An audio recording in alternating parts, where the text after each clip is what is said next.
Hello friends, સ્વાગત છે તમારું મારા કિચનમાં. હવે જમવાનું બનાવવાનો ટાઈમ થઈ ગયો તો આ તો જમવાનું કોઈ ખાસ બનાવવા નહીં, એટલે આપણે પાસ્તા બનાવશો.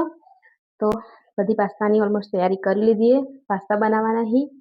તો એક પાસ્તાનો વિડીયો મારા ચેનલમાં અપલોડ કરી દીધો છે. ફરી આપણે બીજી રીતે આજ પાસ્તા બનાવશું, તો તમે મારી સાથે જોડાયેલા રહેજો.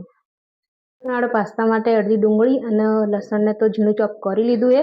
હવે પાસ્તા બોઇલ કરવા મૂકી દેશો.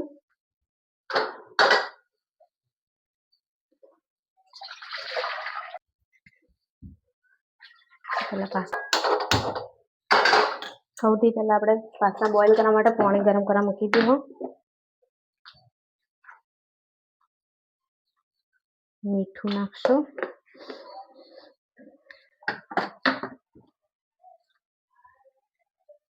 તો ગાઈસ, ઘણા લોકો પાસ્તા બોઇલ કરે એટલે અંદર ઓઇલ નાખે, પણ આપણે આમાં ઓઇલ નહીં નાખવાનું. કેમ કે તમે પહેલા પાસ્તામાં ઓઇલ નાખી દેશો ને તો જ્યારે આપણે મસાલા બધા એડ કરશું ને પાસ્તાની અંદર, એ ઓઇલના કારણે પાસ્તાની ઉપર ચોંટે નહીં, જેથી પાસ્તાનો ટેસ્ટ, મસાલાનો જે પાસ્તા પર ટેસ્ટ છે ને એ સારો નહીં આવે. એ માટે આપણે હમણાં આના ઉપર ઓઇલ નહીં, આના અંદર તેલ નહીં નાખવાનું. તો હવે ઢોકી દેવાનું છે. હવે ઢોકળું બંધ કરી દેવો અને એના અંદર એક બોઇલ આવવા દેવો. પાસ્તામાં બોઇલ આવે ત્યાર સુધી આપણે પાસ્તા કાઢી દેવો.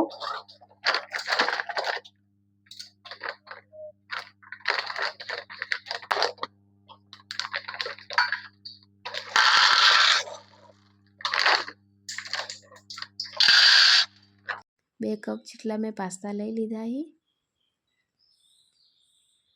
અને પાણીમાં આપણે સરસ બોઇલ આવી ગયું એટલે પાસ્તા આપણે તેમાં હવે નાખી દઈશું.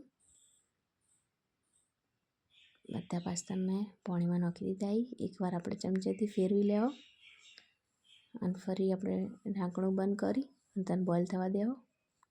તો પાસ્તા બોઇલ થાય ત્યારથી આપણે ટમેટાને કટ કરી લેવાના.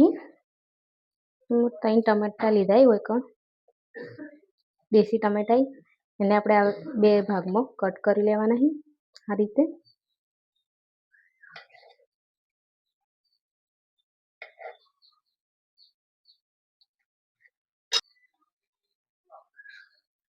એક મરચું લઈ લીધું છે, એને આપણે એટલા ટુકડા કરી દેવો. ફ્રેન્ડ્સ, પાસ્તા તમે ઘણી સ્ટાઇલથી ખાધા છે, પણ એકવાર આ રીતે મારી સ્ટાઇલમાં પણ બનાવીને ખાજો, ખૂબ ટેસ્ટી બનશે. કરી લઈશું પાસ્તા બનાય.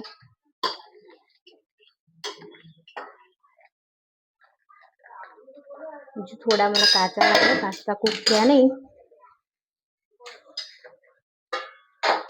ગેસ ચાલુ કરશો અને થોડું તેલ નાખવાનું છે. એટલું બધું વધારે તેલ નહીં નાખવાનું, કેમ કે આપણે એને તમે આવી રીતે કઢાઈમાં મૂકો ને એમ પણ કરી શકો, તમે બોઇલ પણ કરી શકો.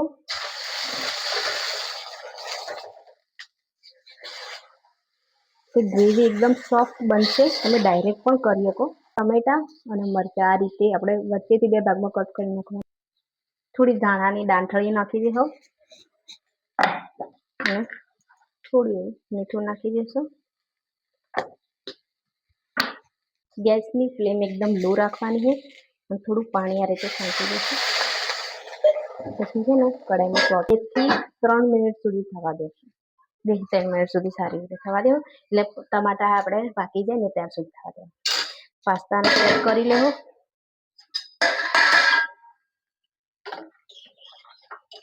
ઘણા લોકો જે બધા વિડીયો બનાવે છે, મતલબ યુટ્યુબર છે, એ વિડીયો બનાવતા એટલે લોકોને એવી ઈચ્છા હોય કે આ લોકો વિડીયો કેવી રીતે શૂટ કરતા હશે, એ લોકો એ બધું જાણવાની શોખ હોય બધાને. તો હું એ રીતે વિડીયો બનાવું એટલે તમને લોકોને બી ખબર પડે કે અમે અમારી શૂટ કરતી વખતે કેટલી મહેનત કરો, કેવી રીતે અમારો વિડીયો શૂટ કરો. આખો દિવસ કેમેરો આમથી આમ લગાવવાનો, આમથી આમ લગાવવાનો, ચેક કરવાનું બરોબર આવ્યું છે કે નહીં. આ બધું ઘણી મહેનત લાગે. તારે 4 મિનિટ કે 2 મિનિટનો વિડીયો હોય ને એને શૂટ કરતા લગભગ અડધો કલાક થઈ જાય. તો કારણ પાસ્તા આપણા થઈ જાય, આપણે પાસ્તાને બહાર કાઢી દેવું. થોડું ઠંડુ પાણી નાખશો જેથી સ્ટીકી ના થઈ જાય, અમારી રીતે એકદમ છૂટા છૂટા રહે. તો આપણે પાસ્તાને બોઇલ કરો ને ત્યારે બાફો, એટલે તેલ ના નાખવાનું. તેલ નાખશો ને તો જે પાસ્તાના આપણે જે બધા મસાલા એડ કરશો એ પાસ્તા ઉપર સારી રીતે તેલના લીધે ચોંટે નહીં, જેથી એનો સ્વાદ સારો નહીં આવે. આ રીતે બનાવશો તો પાસ્તા એકદમ છૂટા છૂટા ખીલેલા બનશે અને એકદમ સરસ એવો મસાલાનો સ્વાદ પણ પાસ્તાના અંદર આવશે. તમે ત્યારે કોઈ પણ શાક બનાવો કે કોઈ પણ વસ્તુ બનાવો એનો તમે ડાયરેક્ટ ગ્રેવી બનાવો એના કરતાં તમે ટમેટાને પહેલાં બોઇલ કરી કે પછી આવી રીતે તેલમાં થોડું એને તેલ નાખીને થોડી વાર શેકીને એટલા બનાવશો ને તો એ ગ્રેવી એકદમ સ્મૂથ અને એકદમ સોફ્ટ બનશે, ખૂબ જ મસ્ત ટેસ્ટ આવશે.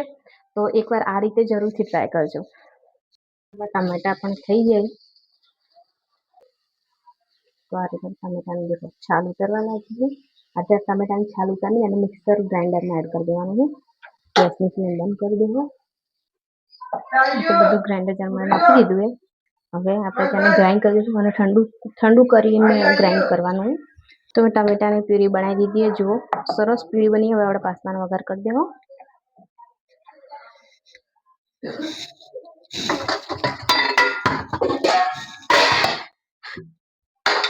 સૌથી પહેલા આપણે તેલ નાખી દેવું. 2 ચમચી જેટલું મેં તેલ નાખી દીધું. તેલ ગરમ થઈ જાય એટલે આપણે આદુ નાખી અને લસણ નાખી દો. 2 ચમચી જેટલું મેં લસણને ઝીણું કટ કર્યું હતું, બતાવી હતું એ નાખી દેવું. ડુંગળી નાખી દેવું.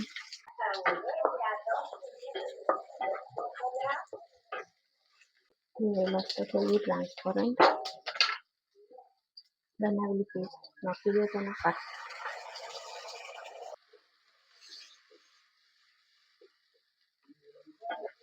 મને આપણે 3 થી 4 મિનિટ સુધી કૂક થવા દેવાનું.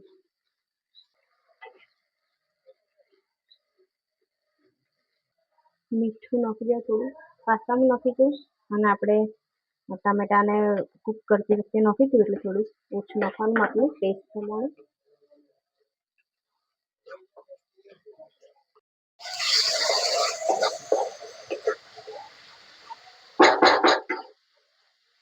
ગ્રેવી આપણી સારી રીતે કૂક થઈ ગઈ છે. 1 ચમચી ઓરેગાનો અને ચીલી ફ્લેક્સ લીધા છે, નાખી દેવું.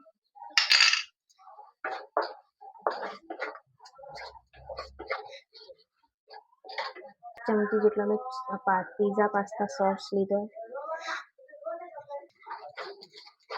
મિક્સ કરી લો સારી રીતે. 2 ચમચી ટમેટો સોસ નાખી દો. અંદર આવી જાય મિક્સ કરી લેવો.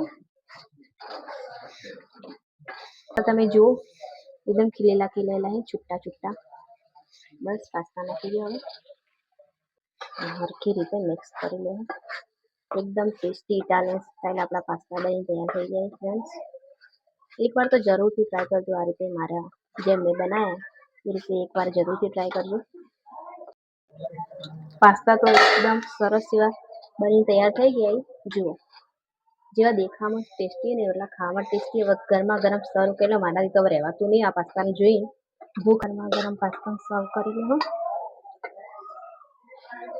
પાસ્તા બની તૈયાર થઈ ગયા અને આ પાસ્તાને જોઈને મારી ભૂખ તો વધારે વધી ગઈ છે. તો મારાથી તો હવે રહેવાતું નહીં એટલે હું તો ખાવા બેસી જાઉં. અને તમને મારા પાસ્તાની રેસીપી કેવી લાગી એ કમેન્ટ કરજો.